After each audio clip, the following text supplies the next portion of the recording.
धर्म या जात का नहीं, परमेश्वर मेरा परमेश्वर है जिसने मुझे पैदा किया और वो मुझे छुटकारे में देखना चाहता है। बाइबल कहती है जब इस्राएलियों ने परमेश्वर की दृष्टि में बुरा किया तो उसने उन्हें मिधानियों के वश में कर दिया और वो उनके बीजों के ऊपर हमला करने लगा।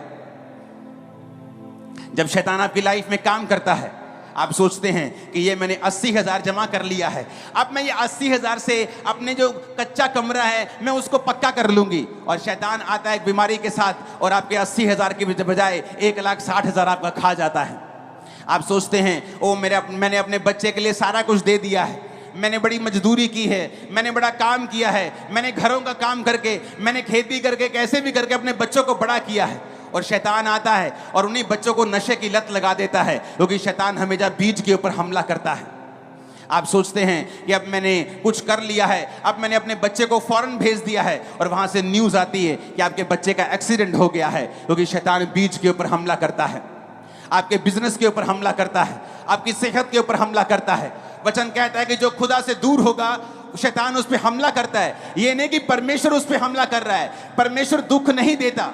आप अपने बच्चों को दुख नहीं देते, आपके बच्चे आपसे दूर भी हो जाए तो आपको दुख नहीं देते, लेकिन आप अपने बच्चों की सुरक्षा नहीं कर पाते जब बच्चे आपसे दूर होते हैं।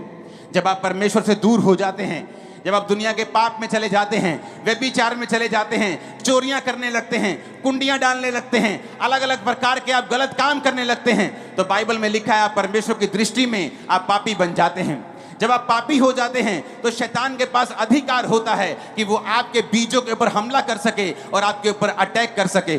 लोग बोलते हैं अगर परमेश्वर जिंदा है तो हॉस्पिटलों में लोग मर क्यों रहे हैं? अगर परमेश्वर जिंदा है तो इसका इकलौता बेटा कैसे मर गया? इसके अभी 3 महीने पहले शादी हुई थी, ये कैसे मर गया? परमेश्वर ने उसे नहीं मारा, शैतान ने उसे मारा है। जब हम प्रभु से दूर होंगे तो परमेश्वर की सुरक्षा फिर हमारे जीवन में काम नहीं करती। जो परम प्रधान के छाए हुए स्थान में बैठा रहेगा वो सर्वशक्तिमान की छाया में ठिकाना पाएगा, लेकिन वही ठिकाना पाएगा जो उसके छाए हुए स्थान में बैठा होगा। अगर हम परमेश्वर से दूर हैं तो शैतान हमारे बीजों के ऊपर हमला करता है। वो नहीं चाहता हमारे बच्चे नशों से आज़ाद रहें, वो नहीं चाहता हम बीमारियों से आज़ाद रहें, वो ये चाहता है कि हमेशा हमारे फाइनेंस के ऊपर अटैक होता ही रहे, हम कभी घर ना बनाने पाएं, ब्लेसिंग ना लेने पाएं, हमारे बच्चे कभी आज़ाद ना होने पाएं, हम बीमारियों से रहित होने वो कभी नहीं चाहता शैतान। वो चाहता है कि हम फंसे रहें। और बाइबल कहती है परमेश्वर जो प्रेमी परमेश्वर है, जो पिता है, जो आपकी तरह जब एक पिता अपने बच्चे के लिए जान तक देने के लिए आ जाता है, वो परमेश्वर आपके छुटकारे का इंतजाम करता रहता है और वो आपको छुटकारा देना चाहता है, वो आपके बीजों को नष्ट होने से बचाना चाहता है। यशाया 61 उसकी 1 से 3 आयत के बारे में यीशु मसीह के बारे में लिखा है। वो प्रेमी परमेश्वर है, वो पुराने समय में भी प्रेमी परमेश्वर था, वो 1500 साल यीशु मसीह के जन्म के पहले भी प्रेमी था, यीशु मसीह के जन्म के बाद भी वो प्रेमी परमेश्वर है। बाइबल कहती है यीशु मसीह के बारे में यशाया 61 उसकी 1 से 3 आयत, यशाया की पुस्तक जो यीशु मसीह के जन्म के 700 साल पहले लिखी गई, उस नबी ने परमेश्वर के बारे में लिखा। उसने कहा प्रभु यहोवा का आत्मा मुझ पे है, क्योंकि यहोवा ने सुसमाचार सुनाने के लिए मेरा अभिषेक किया। मुझे इसलिए भेजा कि मैं खेदित मन के लोगों को शांति दूं, बंदियों के लिए स्वतंत्रता का और कैदियों के लिए छुटकारे का प्रचार करूं। प्रभु यीशु मसीह ने कहा जिस समय इजरायली दुहाई देते थे और वो राजा की बड़ी कैद में थे, दुखों में थे, जकड़न में थे, बॉन्डेज में थे, पेनफुल बॉन्डेज, एक ऐसा बंधन जो दर्दनाक है, तो परमेश्वर ने कहा मैंने मूसा को भेजा था।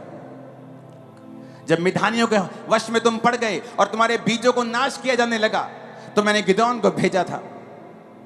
लेकिन वचन कहता है कि अंत के दिनों में वो सिर्फ इजरायलियों के छुटकारे के लिए काम नहीं करेगा, वो पूरे जगत के छुटकारे के लिए काम करेगा।